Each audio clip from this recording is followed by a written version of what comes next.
My sister-in-law, Marilyn, was driving on the Lodge Freeway in Detroit with her husband, my brother, and their 3 children in the back seat. Now, she is a hardcore, linear, left-brain skeptic. I mean, you had to show me.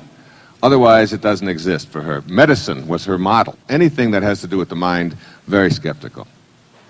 This car jumped the guardrail on the other side, on the southbound lane, and landed right in her face at 60 miles an hour. She saw the wheels coming and land right there.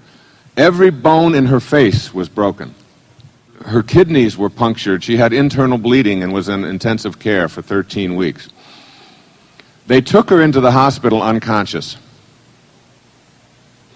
And no one thought that she was going to survive the night. She was really in bad shape. And they performed surgery on her for 14 hours. And there was a team of surgeons, 6 of them. And they were talking during the surgery. As you can imagine, for 14 hours, you would be talking.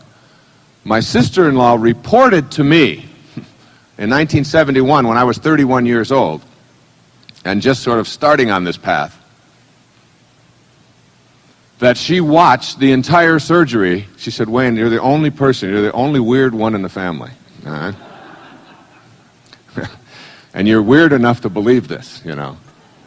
So anyway, Marilyn said to me, Wayne, she said, what happened is that I left my body. And she said, I went up to the corner of the room. I was surrounded by this light, and I was in the presence of God.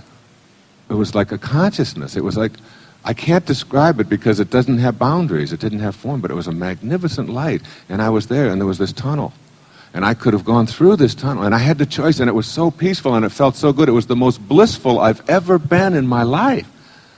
And she said, and I watched the surgeons performing on me, and I watched them working on my body, knowing that that wasn't me. When she came out of it after 14 hours of surgery, there were 2 of the surgeons, they were voting on whether they should continue this or not, or whether they should just pull the plug. She had very little heartbeat at all, and she was so badly punctured internally, and her bleeding was so bad, and there was infection and so on, that they just didn't think she would, and if she did survive, they thought it was. So 2 of them were saying, let's just give up on this, you know, and go on to other people. The 4 doctors prevailed, who said that we really believe that we can save this person. And Marilyn then made it. She had 3 little children, my 2 nephews and 1 niece, were in the backseat. They were just little children at the time, 2, 4, and 5. And Marilyn decided that she could re-enter, even though it was painful and didn't want to do it. She was given, it's like given the choice. And she went back. And when she came out of it, she told the surgeons which ones had said, let's give up on it, and which ones had said, let's stay with it. And she had gave them word for word what they had said in this event. And she said it was at that time that I became really, truly aware. And she said since then, she has gotten to meet some of what they call NDEers, near-death experiences. And that everybody who has this near-death experience, Raymond Moody writes about it, has the same thing to report. And that is that when they come back, and they do it reluctantly, they have what we call the big picture. And since then, I mean, you wouldn't believe my sister-in-law. She is the calmest, most loving, easiest going. You can't get to her. You can't get to her. She has an inner candle flame that never flickers, though the worst goes before her. And the worst is my brother. And he goes before her all the time. And he's very linear. He's an insurance, he's a wonderful, loving, beautiful person. All of his stuff is motivated out of caring and concern. He wants to always, but he wants to do so damn much that it becomes like, all right, enough, I got the map, all right, yeah, but do you know which turn to make? Yeah, I know. And it's half an hour of that kind of, and she just sits there and just reads. And when there's a family squabble and people get themselves all upset, she just picks up a book and just excuses herself. And she goes over into the corner, and the kids say, you know, when someone will be around, their friends, they say, what's with your mom? And they all say, oh, she's got the big picture. It's like having the big picture. And these people, all of them report when they come back from that, they have this like near-death experience. it's like tension and stress and anxiety and fear and all of that stuff that occupies so much of our lives is just gone. It's just not a part of the consciousness any longer. My suggestion is that we don't have to have that kind of traumatic event happen to our form to understand the universal principles and to surrender to them and to make them work every day in our life. That we don't have to go there.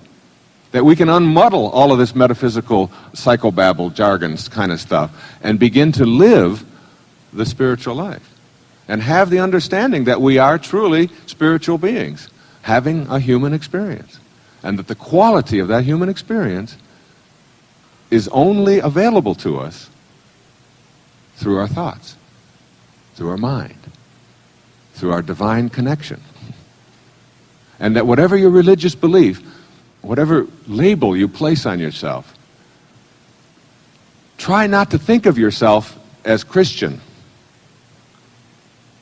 Try to be Christ-like, and you'll know what I'm talking about. Try not to think of yourself as Jewish, but be Jehovah-like, or Buddha-like, or Muhammad-like. These were not people who were asking anyone to deify idols and wooden deities and an orthodoxy. But instead we're talking about kindness and love and forgiveness and gentleness and spirit, and that we're all connected, and you begin to live that way. And it's really quite an easy thing to do.